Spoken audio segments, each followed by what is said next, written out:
Picture this. You and your partner both works, and I don't mean you sort of work. I mean you grind. You did exactly what you were told to do.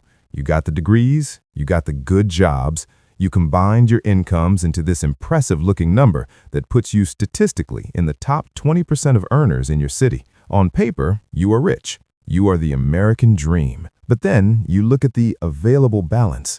And then you look at the credit card bill due on Friday, and the daycare invoice, and the car note, and you realize you have less money left over at the end of the month now than you did when you were single, making half as much, eating ramen in a studio apartment. You look at your partner, who is just as tired as you are, and you think, we are working 80 combined hours a week.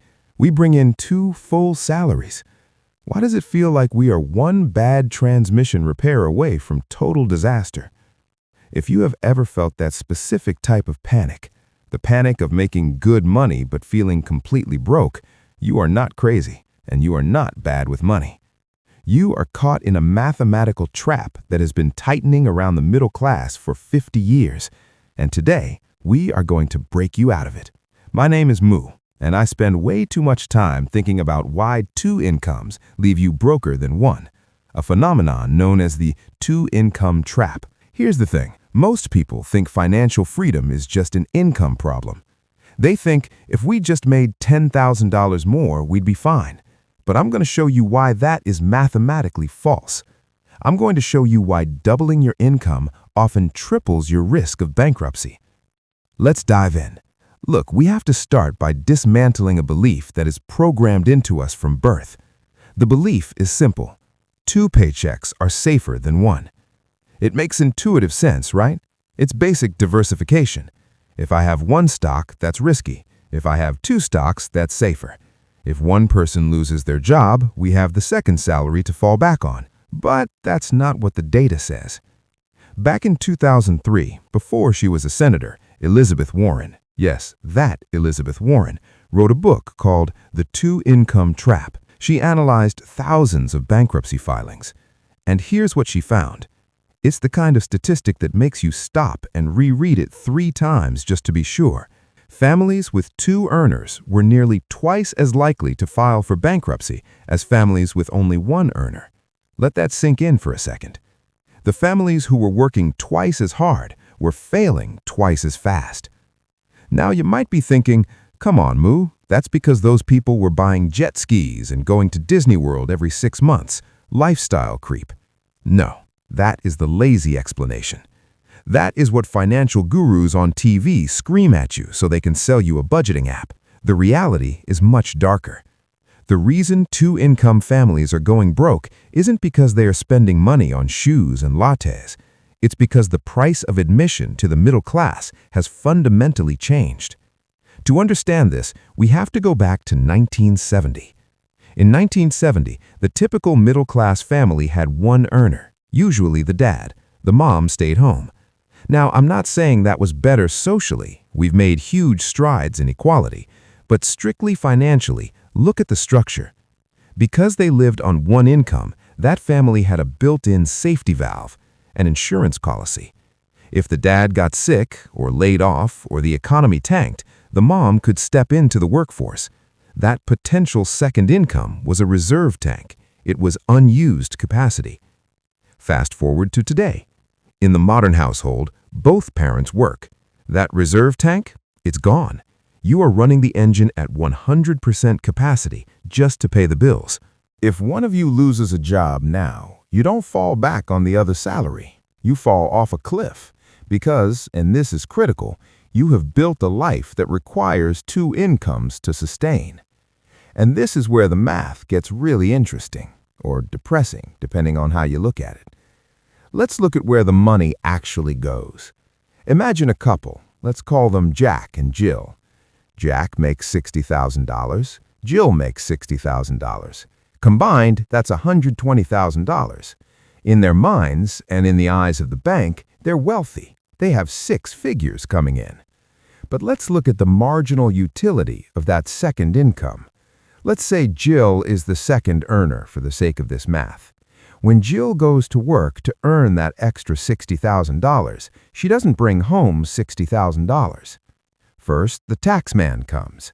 Because Jack already fills up the lower tax brackets with his salary, Jill's entire income is taxed at the highest marginal rate for their household. Federal tax, state tax, FICA. Boom! That $60,000 is suddenly $40,000. Then the childcare bill comes. You both work, so who watches the kids? The average cost of daycare in the U.S. is now over $11,000 per child per year. In cities, it's closer to $20,000. Let's say they have 2 kids. That's $30,000 a year, gone. Boom! That $40,000 is now $10,000. Then the work-related costs. Jill needs a second car to get to work, gas, insurance, maintenance, depreciation, a decent professional wardrobe, lunches out because she's too tired to pack them. Let's conservatively call that $8,000 a year. The math?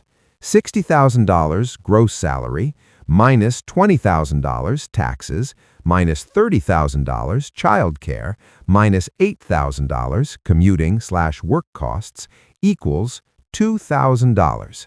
Jill is working 40 hours a week, 50 weeks a year, that is 2,000 hours of labor, to bring home a net profit of $2,000. That is $1 an hour. But here is the trap. Jack and Jill don't feel like they're earning $1 an hour. They look at their bank application and see $120,000 annual income. So what do? They buy a house that requires $120,000 to afford. This brings us to the most insidious part of the trap, the bidding war. This is what most people don't realize. When women entered the workforce in massive numbers, it was a great victory for autonomy. But economically, something strange happened. Families didn't take that second income and save it. They didn't say, great, we can retire in 20 years instead of 40. No. They used that second income to compete with other families for the one thing that determines a child's future more than anything else: location. Specifically, a house in a good school district. See, in 1970, everyone was bidding on houses with one income. Today, everyone is bidding on houses with 2 incomes. It's an arms race. If Family A has $100K and Family B has $100K, the house costs $100K.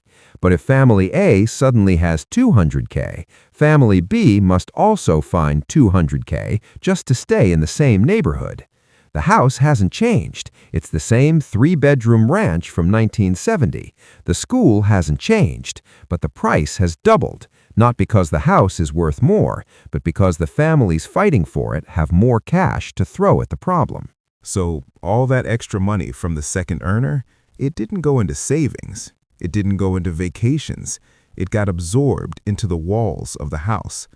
You are literally working that second job just to outbid the couple down the street, who are also working a second job just to outbid you. Nobody wins.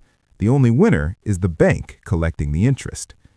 Now, I know there's a guy in the comments right now typing, well, Moo, just don't buy the expensive house. Just rent cheap. And sure, valid point. But let's talk about the psychology of exhaustion. When you have one person at home, and again, this isn't about gender, it's about capacity. That person acts as a chief operating officer for the household. They cook, they clean, they shop for deals, they fix the leaky faucet, they help with homework. When both partners work full-time, that domestic labor doesn't disappear, it just gets outsourced at a premium price. You don't have time to slow cook a roast for $12. You buy takeout for $45 because it's 7 p.m. and you're exhausted. You don't have time to shop around for the best car insurance rate. You just auto-renew. You don't have time to clean, so maybe you hire a service. We call these convenience costs, but they are really exhaustion taxes. The 2-income trap isn't just about the mortgage. It's about the fact that time is money.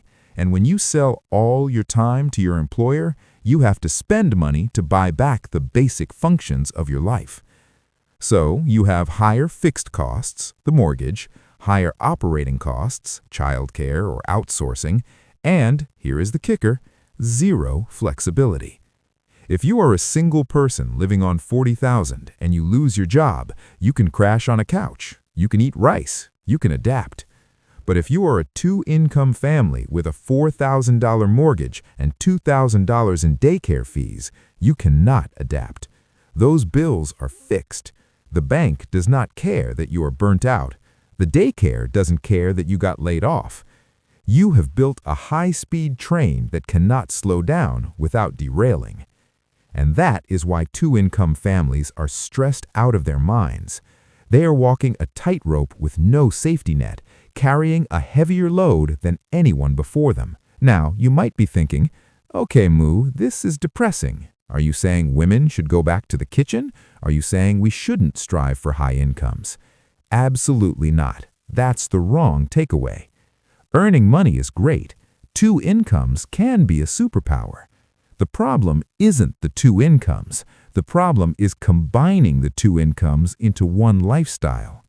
The trap snaps shut the moment you use that second paycheck to qualify for a monthly payment.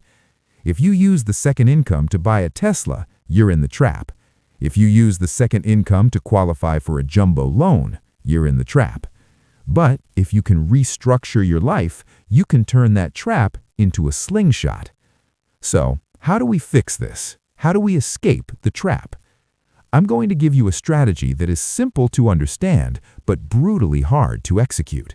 It requires you to ignore everything your friends are doing. I call it the 100-0 rule. Here is how it works. You and your partner sit down. You look at your two incomes. You pick the lower one, and you pretend it does not exist. You structure your entire life, your rent or mortgage, your car payments, your groceries, your lights, your water, to fit inside the paycheck of one person. But Moo, you scream, we live in a high-cost area. We can't live on one salary. I hear you. I really do. It might mean you rent a two-bedroom apartment instead of buying the four-bedroom house. It might mean you drive a 2014 Honda Civic instead of leasing the new SUV. It might mean you don't live in the trendiest neighborhood. But look at what you get in exchange. If you live on one income and you save the second one, 1. You regain the safety valve. If one of you loses a job, who cares? You were living on one income anyway. No panic, no bankruptcy, no fighting. You just stop saving for a few months while you look for a new gig. That stress? Gone. 2. You buy your freedom. If you save one entire salary, let's say $50,000 a year after taxes, do you know what happens? In 10 years, you have $500,000 plus interest. In 15 years, you are financially independent. You are trading the appearance of wealth today for actual freedom tomorrow. Most people use two incomes to look rich. I want you to use two incomes to get rich. Here are 3 steps you can take right now, even if you're already in the trap. Step 1. The fixed cost audit.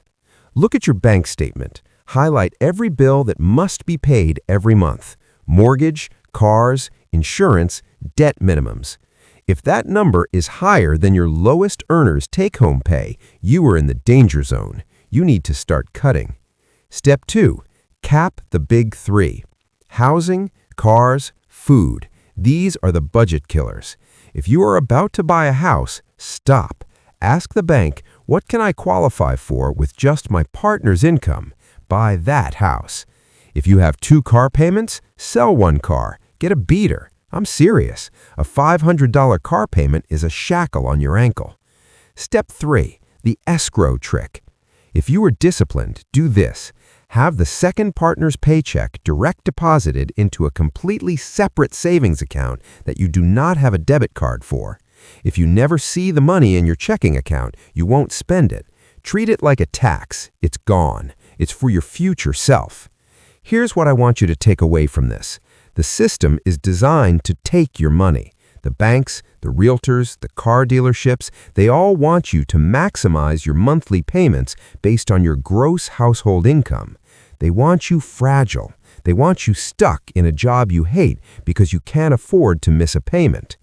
The two-income trap is real, but it is not inevitable. You have a choice.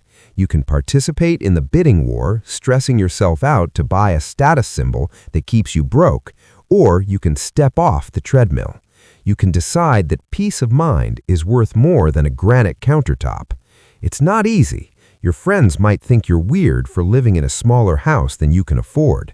But 10 years from now, when they are still stressed and you are retiring early, it's going to be a very different conversation. I'm Moo. Thanks for watching, and don't forget to invest in yourself.